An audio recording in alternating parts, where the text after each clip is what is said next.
దక్షిణ పసిఫిక్ మహాసముద్రంలో చైనా ప్రయోగించిన అణు సామర్థ్యం గల బాలిస్టిక్ క్షిపణి అంతర్జాతీయంగా తీవ్ర కలకలం రేపుతోంది. సోమవారం నాడు చైనా సైన్యం అణు జలాంతర్గామి నుంచి ఈ క్షిపణిని పరీక్షించింది. పసిఫిక్ ప్రాంతంలోని చిన్న చిన్న ద్వీప దేశాలతో పాటు ఆస్ట్రేలియా, న్యూజిలాండ్, జపాన్ ఈ ప్రయోగాన్ని తీవ్రంగా తప్పుపడుతున్నాయి.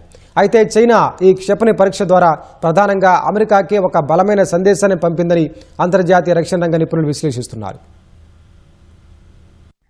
పసిఫిక్ మహాసముద్రంలో చైనా అణుజలాంతర్గామి సోమవారం ఒక దీర్ఘశ్రేణి ఖండాంతర క్షిపణిని విజయవంతంగా పరీక్షించింది. ఈ బాలిస్టిక్ క్షిపణి ప్రయోగం వెనుక పెద్ద వ్యూహమే ఉందని రక్షణ నిపుణులు చెబుతున్నారు. చైనాకు భూమి, ఆకాశం, సముద్ర మార్గాల ద్వారా అణ్వాయుధాలను ప్రయోగించగల పూర్తి స్థాయి న్యూక్లియర్ ట్రయాడ్ సామర్థ్యం ఉందని నిరూపించడమే దీని ముఖ్య ఉద్దేశం. అంతేకాదు, శత్రు దేశాలు మొదట తమపై దాడి చేసిన సముద్ర గర్భ నుంచి తిరిగి అంతే బలంగా దెబ్బ కొట్టగల సెకండ్ స్ట్రైక్ సామర్థ్యం తమకు ఉందని చైనా ఈ ప్రయోగం ద్వారా అమెరికాకు స్పష్టం చేసింది. గత 5 ఏళ్లలో అమెరికా కంటే వేగంగా చైనా అణు జలాంతర్గాములను నిర్మిస్తూ ఉండడం గమనార్హం. ఈ ప్రయోగంలో వాడింది JL-2 క్షిపణి అని కొందరు అంటుండగా, అమెరికాలోని తూర్పు తీరాన్ని కూడా తాకగల అత్యంత సుదూర పరిధి గల JL-3 క్షిపణి అయి ఉంటుందని చైనా అధికారిక మీడియా పేర్కొంది. అది 8000 కిలోమీటర్ల కంటే ఎక్కువ దూరంలోని శత్రు లక్ష్యాలపై దాడి చేయగలదు.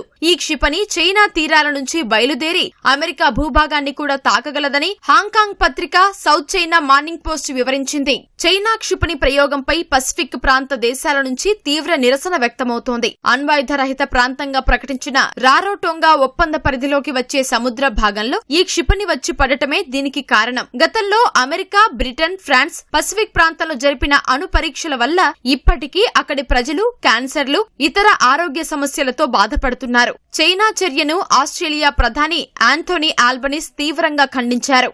ఈ క్షిపణి పరీక్ష ఈ ప్రాంతంలో అస్థిరతకు దారితీస్తుందని, ఇది అత్యంత ఆందోళనకరమైన విషయమని ఆయన పేర్కొన్నారు. సాల్మన్ ఐలాండ్స్ ప్రధాని మాథ్యూ వేల్ స్పందిస్తూ, చైనా తమకు మంచి మిత్రదేశమే అయినప్పటికీ ఒక మిత్రుడు చేసే పని ఇది కాదంటూ అసంతృప్తి వ్యక్తం చేశారు. ఈ విమర్శలను చైనా రక్షణ శాఖ తోసిపుచ్చింది. ఇది తమ వార్షిక సైనిక విన్యాసాల్లో భాగమేనని, భవిష్యత్తులోనూ ఇలాంటి పరీక్షలు జరిగే అవకాశం ఉందని పేర్కొంది. తాము నిబంధనల ప్రకారమే సంబంధిత దేశాలకు ముందస్తు సమాచారం ఇచ్చామని, చైనా సైన్యం ఎంతో పారదర్శకంగా వ్యవహరించిందని స్పష్టం చేసింది. గల్ఫ్ ప్రాంతంలో ఉద్రిక్తతలు కొనసాగుతున్న తరుణంలో పసిఫిక్ మహాసముద్రంలో చైనా జరిపిన ఈ అణుక్షిపణి పరీక్ష అంతర్జాతీయంగా సరికొత్త చర్చకు దారితీసింది.